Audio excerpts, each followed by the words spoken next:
നമസ്കാരം. എല്ലാവർക്കും ഈശ്വരാനുഗ്രഹം കിട്ടട്ടെ എന്ന് പ്രാർത്ഥിച്ചുകൊണ്ട് എല്ലാവരെയും ഞാൻ ഈ ജ്യോതിഷ വീഡിയോയിലേക്ക് സ്വാഗതം ചെയ്യുന്നു. ഞാൻ ഇന്ന് പറയുന്ന ജ്യോതിഷ വിഷയം 2026 ഭരണി നക്ഷത്രക്കാർ ചെയ്യേണ്ട കാര്യങ്ങൾ എന്താണ്, അവരെന്തെല്ലാം കാര്യങ്ങളാണ് അവരുടെ ദോഷവശങ്ങളിലുള്ള കാര്യങ്ങൾക്കായി അവർ 2026 എന്തെല്ലാം കാര്യങ്ങൾ ചെയ്യണം. ഈ ഭരണി നക്ഷത്രക്കാർ അവരുടെ കാര്യമാണ് ഞാനിവിടെ ഈ വീഡിയോയിൽ സൂചിപ്പിക്കുന്നത്. ഇവരെ ഈ ഭരണി നക്ഷത്രക്കാർ ഇവിടെ ഈ മേടക്കൂറിലാണ് വരുന്നത്. ഭരണി നക്ഷത്രക്കാർ മേടക്കൂറിൽ വരുന്നു. ഇതാണ് ഭരണി നക്ഷത്രം.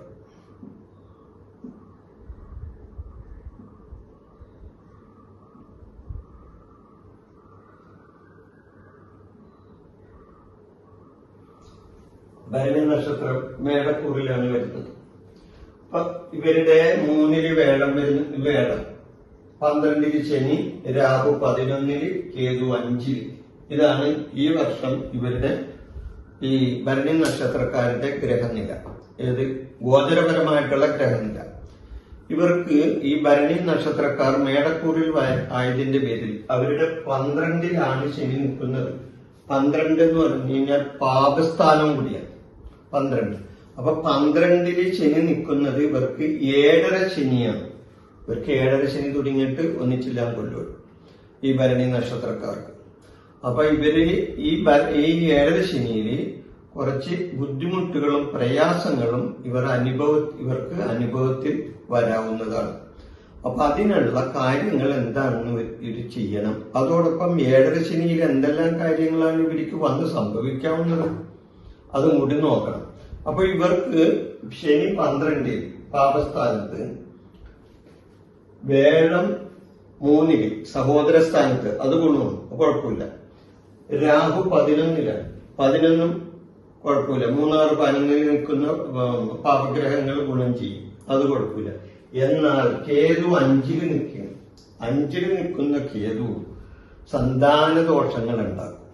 അപ്പൊ ഇവർക്ക് 12 ശനിനെ കൊണ്ടും അതോടൊപ്പം തന്നെ 5 കേതുവിനെ കൊണ്ടും ഇവർക്ക് ദോഷാനുഭവങ്ങൾ ഉണ്ടാകാവുന്നതാണ്.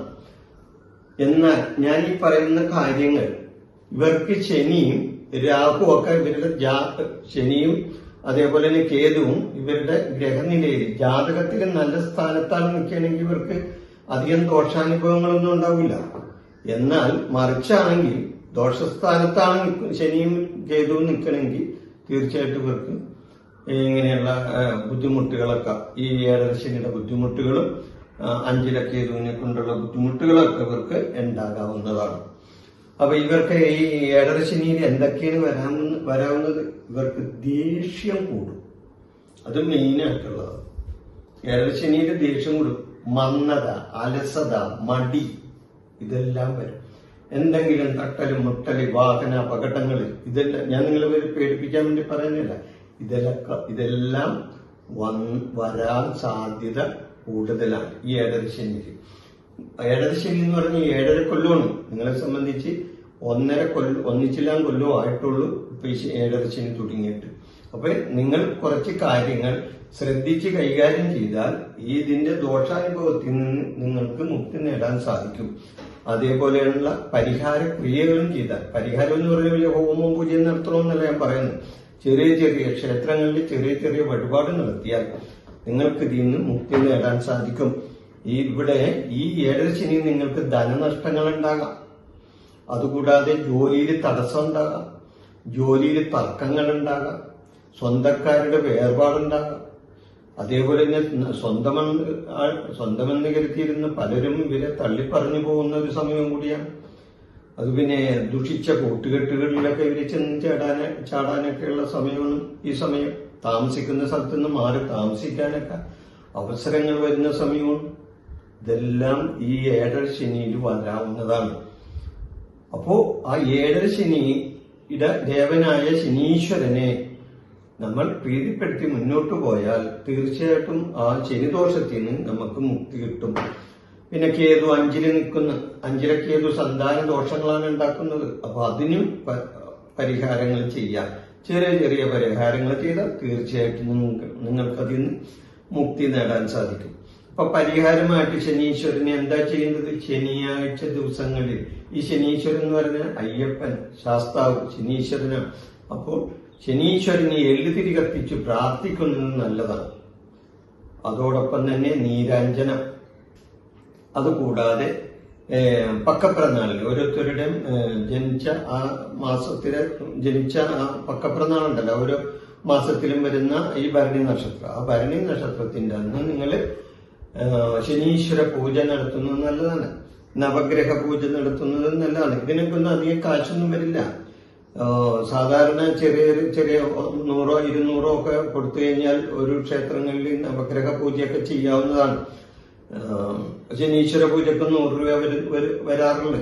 അപ്പൊ അങ്ങനെ നോക്കുമ്പോൾ നിങ്ങൾ വലിയ കാശിന് ചെലവുള്ള പൂജകളൊന്നും ചെയ്യണ്ട. ഈ ചെറിയ ചെറിയ പൂജകൾ ചെയ്താൽ നിങ്ങളുടെ ശനിദോഷത്തിൽ നിന്നും അതേപോലെ തന്നെ കേതുവിന്റെ 5ലെ നിൽപ്പിൽ നിന്നൊക്കെ നിങ്ങൾക്ക് മുക്തി നേടാൻ സാധിക്കും.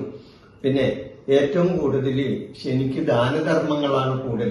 ശനിക്ക് വഴിപാട് ഇഷ്ടമാണ്, കൊള്ളാം, നല്ല കാര്യമാണ്. പക്ഷേ ഈ പറഞ്ഞ വഴിപാടിനെക്കാട്ടും കൂടുതൽ ഫലം കിട്ടുന്നത് ശനീശ്വരന് ദാനധർമ്മങ്ങളാണ്. അപ്പൊ ആർക്ക് ദാനം ചെയ്യണം? അതായത് വൃദ്ധന്മാർക്കോ വൃദ്ധകൾക്കോ അംഗവൈകല്യമുള്ളവർക്കോ അതേപോലെ തന്നെ മുടന്തന്മാർക്കോ ചെയ്യണം. അല്ലാതെ വന്നവർക്കും പോണവർക്കും ദാനം കൊടുക്കാനല്ല. ഇങ്ങനെയുള്ള ആൾക്കാർക്ക് കൊടുത്താൽ ശനിക്ക് അത് ഇഷ്ടമാണ്. കാരണം ശനി ഇതെല്ലാം, ശനി വൃദ്ധനാണ്, ശനി അംഗവൈകല്യമുള്ള ആളാണ്, മുടന്തനാണ്. അപ്പൊ അതുകൊണ്ടാണ് ശനി വയ്യേ പോകുള്ളൂ. അതുകൊണ്ടാണ് ശനി ഒരു രാശി കടക്കാൻ 2.5 കൊല്ലം പിടിക്കുന്നത്. എല്ലാ ഗ്രഹങ്ങളും പെട്ടെന്ന് രാശി മാറി പോകുമ്പോൾ ശനി ഒരു രാശി മാറാൻ 2.5 കൊല്ലം പിടിക്കും.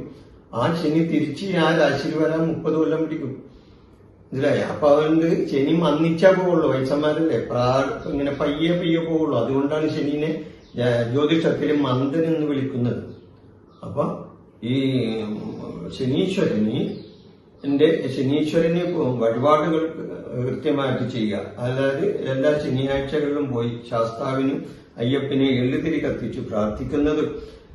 പിന്നെ അതേപോലെ തന്നെ ഗണപതിക്ക്, കാരണം കേതുവിന്റെ ദേവൻ ഗണപതിയാണ്. അപ്പൊ ഗണപതിക്ക് വഴിപാട് സമർപ്പിച്ച് ഗണപതിക്ക് എന്താണ് വിഘ്നേശ്വരന് പൂജ നടത്താം. അതുകൂടാതെ വിഘ്നഹര പുഷ്പാഞ്ജലി നടത്താം.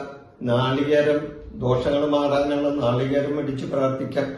ഇതെല്ലാം ഈ ഭരണി നക്ഷത്രക്കാർക്ക് ഈ 2026 ഇവർക്ക് ചെയ്യാവുന്ന കാര്യങ്ങളാണ്. ഇവർക്കുള്ള ദോഷാനുഭവത്തിൽ നിന്ന് ഒക്കെ മുക്തി നേടാനായിട്ട് ഇവർക്ക് ഈ വർഷം ചെയ്യാവുന്ന പരിഹാര കാര്യങ്ങളാണ് ഞാൻ നിങ്ങളുടെ മുന്നിൽ അവതരിപ്പിച്ചത്.